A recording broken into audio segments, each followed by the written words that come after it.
Hi guys, thank you for joining me once again today. My name is Noble, and if you're new to the channel, please don't forget to subscribe and follow our content.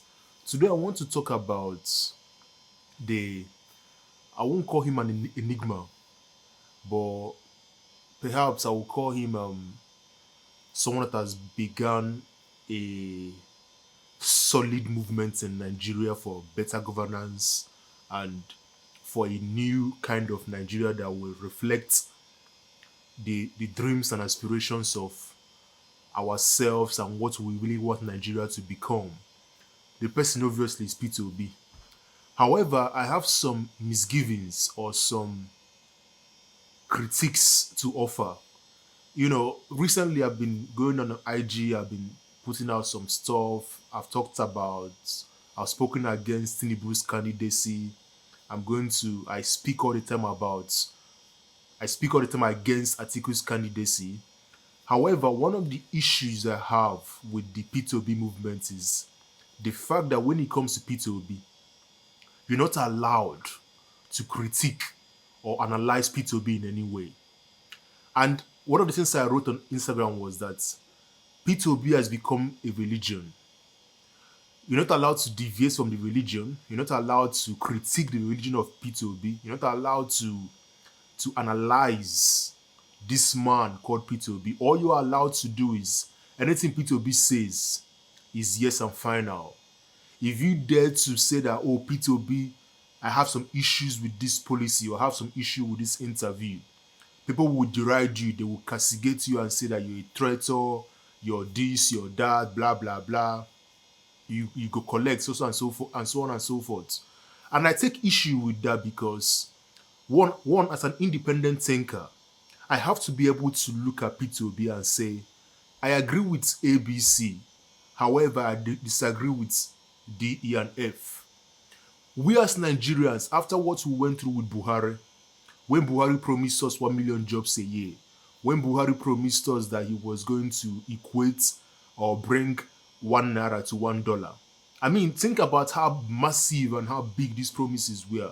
And none of us, and let me not say none of us, but most of us failed to investigate and critique and analyze and ask Buhari, how do you intend to do all these things you said you want to do? How does P2B, for example, intend to solve insecurity in the north? It's not a wrong question to ask.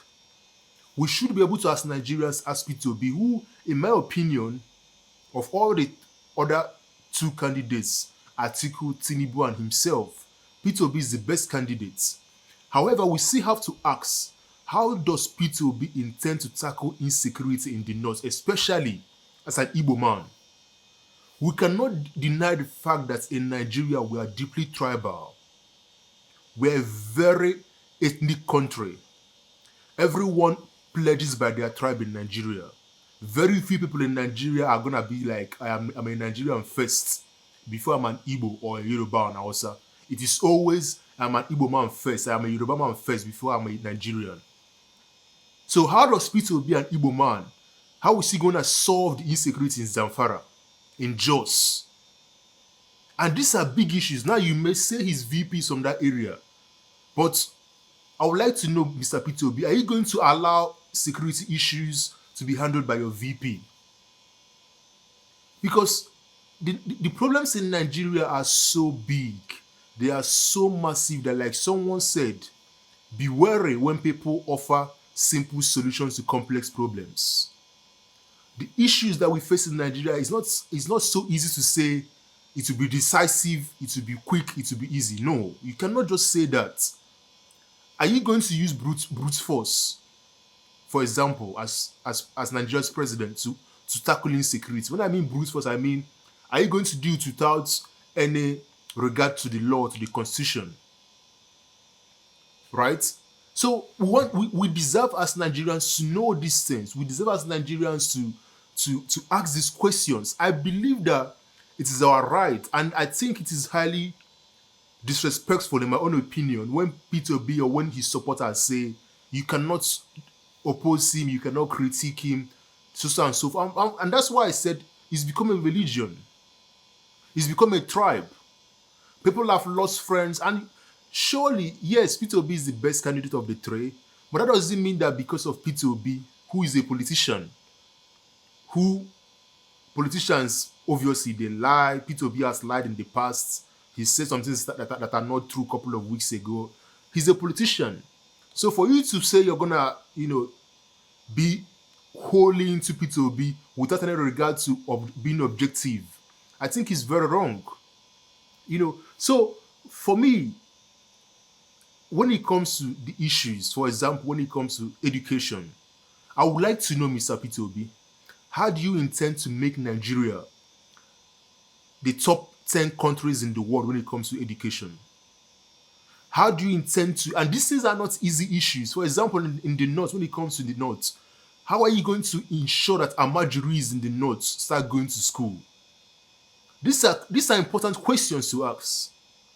Are you going to make education free at the federal level to ensure that students who don't have the money to pay, which is a lot of students because of the poverty in the country, that they have access to good quality education?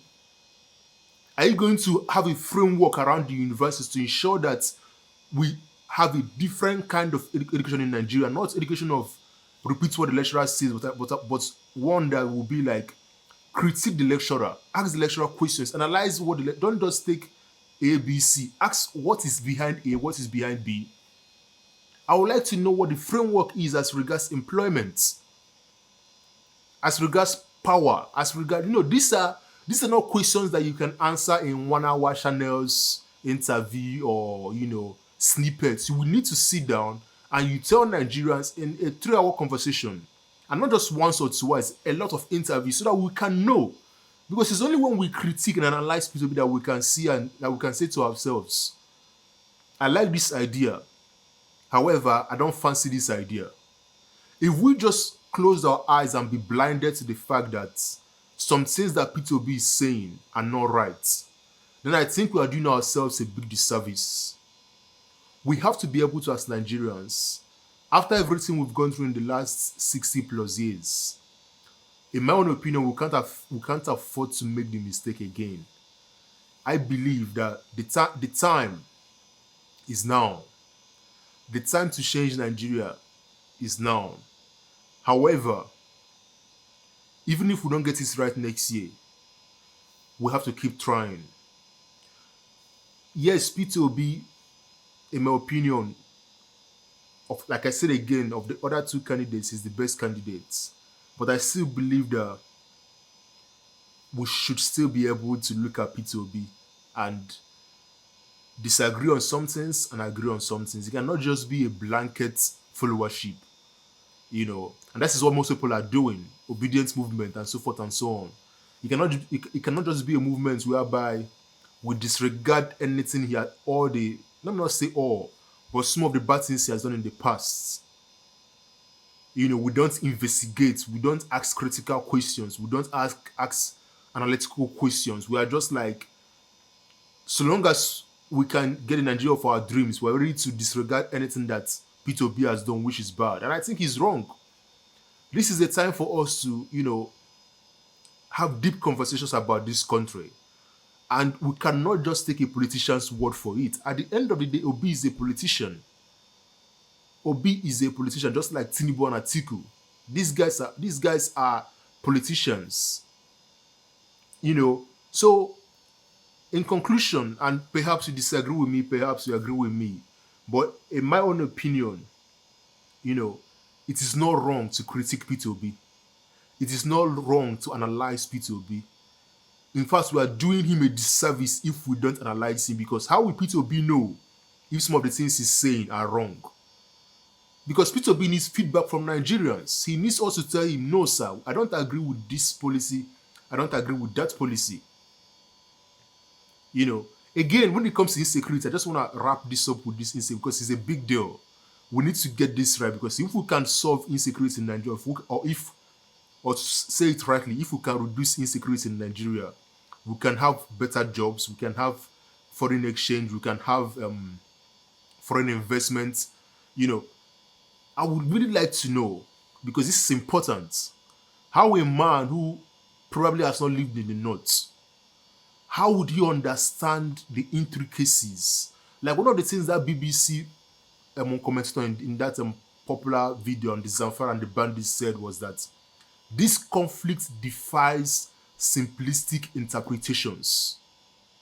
This conflict is so deep that it is not just enough for us to say I am going to do this and it's going to change. No, these are deep intra-ethnic conflicts that I would sincerely like to know how would he solve it in that part of Nigeria. How would he solve the Oil Creek issue in the Niger Delta? How will he solve the issue of IPOB, the issue of Oduduwa Nation? These are important, deep conversations that we need to have if we are to make Nigeria better. So please, guys, let me know what you think. I would really like to get feedback on this. I just would like to know whether am I the only one seeing what is going on here? Have I been lying to myself? I know some of you agree with me, and some of you will disagree. And I would really like to engage in this topic and see what you think. So please don't forget to subscribe. Don't forget to like this video. Don't forget to share it with your friends. And thank you for watching.